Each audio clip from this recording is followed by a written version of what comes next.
I think we all in our lives either are people or know people that delay retirement because they want to keep their health care, or they refuse to start the company of their dream because they want to keep their health care, or there's something going on in their family that they are the need to be the steady breadwinner, not just on cash and salary, but on health insurance. benefits. Yeah, insurance is.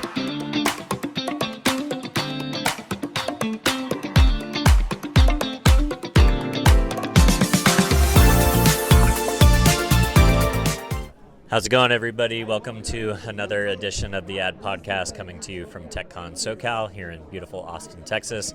We've got Alex Fromeyer, the founder and CEO of Stack Health, here to chat a little bit about what he's up to and what his panel is about.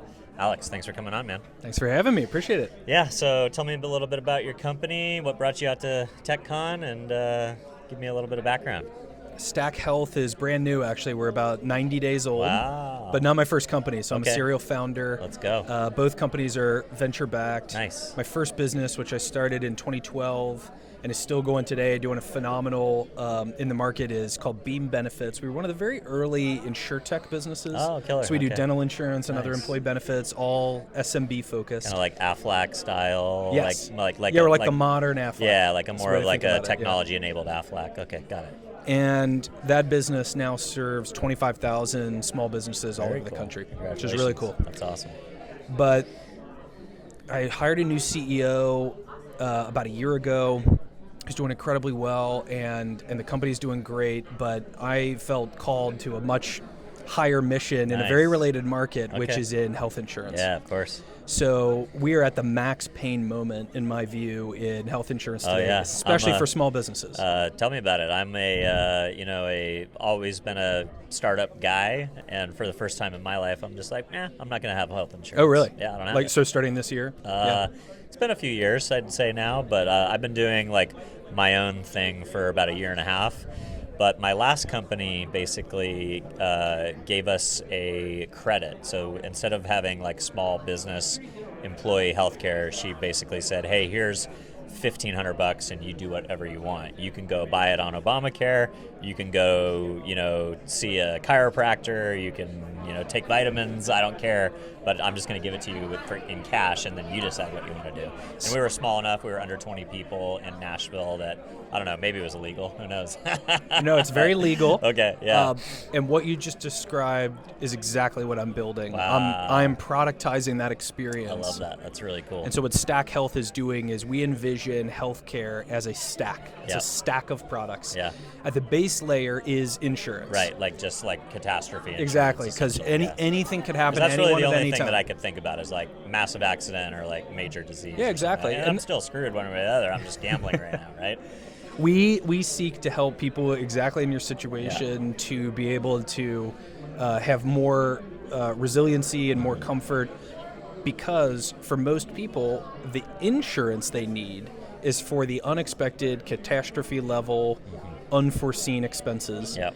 But they're generally healthy. Exactly, but They're otherwise generally healthy. They work out. They do things. Exactly.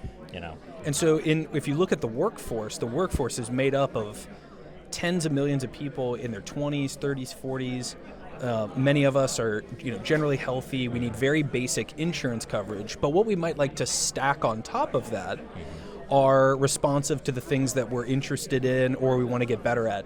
Maybe that's 8 sleep to be able to really invest in your sleep, or wearables for activity and gym fitness. memberships to the gym. We think there's all kinds of really interesting stuff that's classically been very hard to distribute in the employer channel. This is what my previous business does. And it's very hard because the employer is solving for a very different set of constraints. And the individual needs to have the choice and the freedom to be able to assemble their own program of what makes sense for them as an individual. And so we think that the employer, just like your former employer intuited, they should just be giving the money for healthcare, but not be making any of the decisions about what that healthcare actually is. That should be left up to you as the individual. And so we believe that the future is a heavily consumerized healthcare system. The employers are just putting the money into the pot. That allowance goes to the employees. The employees work with Stack to define what that program should look like everybody's stack is going to be slightly different than everyone else's, and that serves as the basis for, I think, some very interesting other innovation that healthcare is rapidly coming up the curve on because of the AI moment that will allow for many other personalization products to come into play. People really need their own protocols around vitamin, diet, exercise. Right. And we're getting better and better at figuring out what those are. Things, yeah. Right. So I think over the course of this company's lifetime, let's say 20 years, we will see some hyper-personalization capabilities coming soon. But even today, being able to put your own little program together instead of relying on your employer to put together a program that works for every single person in that group is a great start to deflating healthcare costs and giving you the choice and freedom to buy what makes sense for you. Are you thinking about the emergence of the freelance economy? Because I was a W-2 employee for most of my career, and now a small business owner, but, it's me and my wife, basically, and a VA in the Philippines, right? So it's basically a solopreneurship, and I feel like more and more you're starting to see people who are leaving the traditional work relationship for freelance opportunities, either because AI and the economy is forcing them to do so, or they want to just because that's a better way to work. They want to have relationships with employers that are outcome-based versus hourly-based, being chained to a desk, this or that. They want freedom, and more people want to be entrepreneurs. So are you thinking about this in mind for the idea of the company of one, especially as AI enables companies of one to be much more competitive in the marketplace? You got it. I think at Beam for the past 12, 13 years, we've been selling to very small micro SMBs, and legally we can go down to 2 people. Wow. So groups of 2, yeah. right? Uh-huh. And I had this initiative for years at Beam, which was let's figure out groups of 1, right? Which is that exactly what you're describing. It's people that are professional, meaning that they're likely running their own shop, doing some really interesting work, and they want portability, they want flexibility, and the individual market is sometimes challenging. It's always challenging to navigate. Yeah, for sure.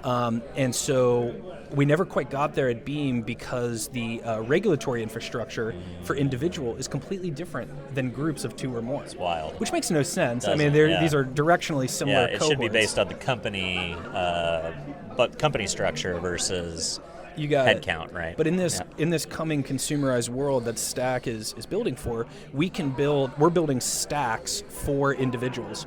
Now, many of them we think we will also access through the small employer who really just wants to get out of healthcare. They're happy to put some money into an allowance, but they don't want to make all the decisions anymore. They want to give the individual agency to their employees. But that absolutely extends to freelancers, solopreneurs, and one of the really cool, second order effects here is that I think the portability of benefits that we will enable accelerates more people feeling comfortable leaving their, comfortable W-2 job to start their own thing. I know that I've lost, like at my last company, I lost employees or candidates rather, like when I would make offers. I'd be like, so what's the healthcare plan? And it's like, oh, well, it's kind of interesting. We give you money and you do what you want with it. Like, sorry, I can't work here. What is this? This is like not a real company, right? Even though we were 20 headcount and doing 10 million a year in top line. I think we all in our lives either are people or know people that delay retirement because they want to keep their health care, or they refuse to start the company of their dream because they want to keep their health care, or there's something going on in their family that they are the need to be the steady breadwinner, not just on cash and salary, but on health benefits. Yeah, insurance is the key driver. And that should never be the case. I mean, we are the land of entrepreneurs. Yeah.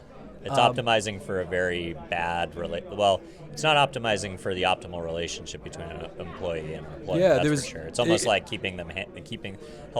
holding guys that are here on a green card hostage. Like a lot of companies do that too. Yeah, you could use some pretty extreme words if you wanted to around just how trapped people feel by health benefits, which should never be the case. And there was this moment that really illuminated this for me, which was Serena Williams made this joke that maybe wasn't a joke. I think it was last year. She, kind of came out of retirement to play in Wimbledon, I think it was. And people were interviewing her because she's like in her mid-30s now or something. She was getting interviewed afterward, like, hey, why'd you all of a sudden come back to professional tennis to play in this tournament? And she goes, well, I needed health insurance. And you have to be an active, tennis player to get the health plan from the professional tennis circuit or whatever. And, everybody laughed because she's ostensibly a multimillionaire and can afford it on her own. But then I think, half the audience is also like, yeah, actually that makes sense. Lots of people engage with an employer because health benefits are a piece of that equation. And that should never be true. I mean, I want to unleash American entrepreneurship for at least no other reason than you feel comfortable that you've got the insurance and healthcare situation figured out separately. I love it, man. Well, you're biting off a ambitious this is a chunky ambitious goal, but it sounds super interesting. I'll be excited to follow along. If folks resonate with what you said today, they want to connect and maybe have something to offer, where would you like to send the audience to connect? Yeah, stackhealthcare.com. And then, we also have, just because of our employer audience, a big presence on LinkedIn as well. Makes sense. Yep. Thanks, buddy. Thanks a lot. Cheers.